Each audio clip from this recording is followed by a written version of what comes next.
Good afternoon, guys. It is Saturday, February 26th, and I'm not done cleaning. IJ 2.0. Last night around 3 or 4 in the morning, I kind of realized I bit off more than I could chew last night. So, I decided to go to bed, wake up refreshed, and keep going. So, on to part 2 of class 2 of preparations. Last night we talked about the tux. Today we're going to talk about the other preparations. Number 1, the restaurant. As I've said before, see if you can still see me. As I've said before, you want to make sure the restaurant is catered to your girl's likings and dislikings. Whether that's sushi or whatever. Can you still hear me? Yeah, of course you can. It's camera. Good. Whether that's sushi or, steaks, whatever. Make sure you do your research, check out your options, get to know your girl. I'm not really sure how much of that my camera just cut off for some odd random apparent reason. But make sure you check out your options and know what's available, what's around. If you live near a big city, then you're probably going to have more options than if you live in a small podunk town. Granted, it means you might have to drive a bit further for dinner. Can you see me? Yeah, okay, good. You might have to drive a bit further for dinner, but it's worth it.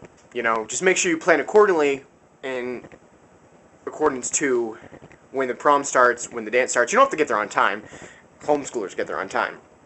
Yeah, I was homeschooled, so no hate comments, I know. But make sure you take that into consideration. If you're going to a really nice restaurant, make sure you either bring enough cash or bring your debit card. You don't want to be like, I need you to help pay for this, we're going Dutch. Because if you didn't tell you're going Dutch, then you're not going Dutch. And prom is definitely not the night to go Dutch. Dutch means when you split the bill 50-50, just in case you're wondering. So don't do that. Make sure you have enough cash. Make sure you also have enough to tip the waiter or waitress. Because you don't want to, be cheap. But here again, don't be stupid with your money. Just saying. So make sure bring enough cash for the night, or debit card. Debit card is probably easier, and you won't get robbed. Now we're on to transportation. All right, we got pretty much everything for the restaurant. So if you're going to get a limo, make sure you book it now, like 6 to 8 weeks in advance. You don't want to wait till 2 weeks before, because then you're running the risk of them not going to be available. Especially if you live in a big city where there's a lot of proms or different schools or whatever. If you want to go in with a couple guys, generally limos run anywhere from $600 to $1,000, which sounds like a lot. But if you and say 6 guys go in, that's like $100 a piece, which doesn't sound so bad. Just make sure your limo can seat, 12 people, so you're not having to run on top. Like that, yeah, that'd be bad. If you're in a big town, like I said, make sure you book it well in advance. You don't want to be stuck the week before with no ride. Most girls, and I say most lightly, most girls won't care what they ride in. So if you have a neighbor who has a Porsche, extreme example, I know, but I'm just using it as an example, and he's going to let you borrow it with the exception of the price for gas and maybe like $100 fee or whatever. Dude, it's a freaking Porsche. I don't think he's really going to mind if it's not a limo. How'd that get there? But yeah, make sure you plan far in advance for both your ride and for your restaurant. If the restaurant takes reservations, book them as soon as you know where you want to go. That way you have time in advance in case it's not where you want to go, you can change your reservations. And you're not sitting there waiting on a table. They've already got it reserved for you. The next part you have to plan for is the corsage. Now generally corsage can be found at, a florist, for that, a flower shop. You usually want to order it about a week to 2 weeks in advance of the prom. You don't want to get it too early because, they might lose your order or it'll get wilted or whatever. And it can cost anywhere from $15 to $30. Expensive is not better, necessarily. Expensive might mean bigger, and she's going to be wearing it on her wrist the entire night. She's going to appreciate it if it's not a honkin' bouquet. Honk, honk. So, keep in mind, modest. If your girl is even if your girl is a bubbly, very, upbeat, you still don't want it too big. Express that in the color and the way it's decorated, not necessarily in the size, because, like I said, bigger bouquets tend to get heavier, or bigger corsages, rather, tend to get heavier. Now, it's customary for the girl to buy the guy the boutonniere, which it sounds really dirty, but it's not. A boutonniere is like 1 or 2 little flowers that you pin on your lapel at the beginning of the night. She might help pin it on for you or whatever. I advise going in knowing how to put one on just in case. You put the boutonniere on your left lapel, and it's usually held in place with a straight pin. And sometimes some florists will run specials like buy the corsage, get the boutonniere half off. So definitely kind of talk to her, offer to pay for it.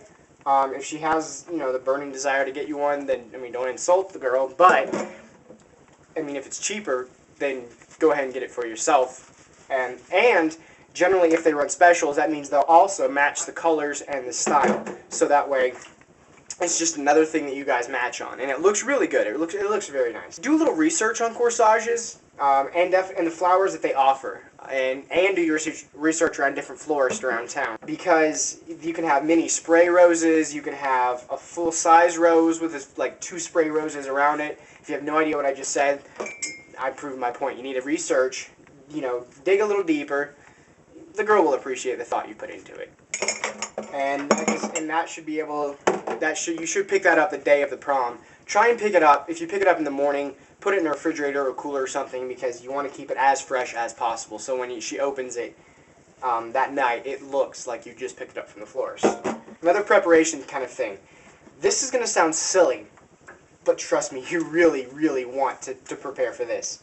The night of the dance, I advise about 6 weeks before the prom, which is about right now, start doing some cardiovascular exercising, which is getting your heart like jogging, or do some basically workout about four nights a week if possible. If not, if at all possible, even more.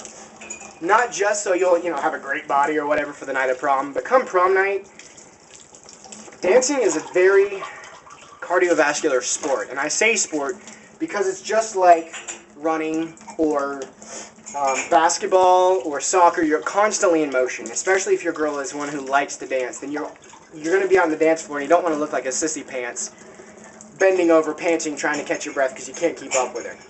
It is a very heart-wrenching sport, not heart-wrenching. It's very active, and you want to make sure that your heart is in condition to handle it. So that way, like I said, you're not going to wimp out and look like a sissy. Or a pansy. Or both. A sissy pansy. Nobody likes a sissy pansy. Other than that, be yourself. Like, I know I've given you guys a lot of information and tips and heads up, but the actual night of the prom, just be yourself.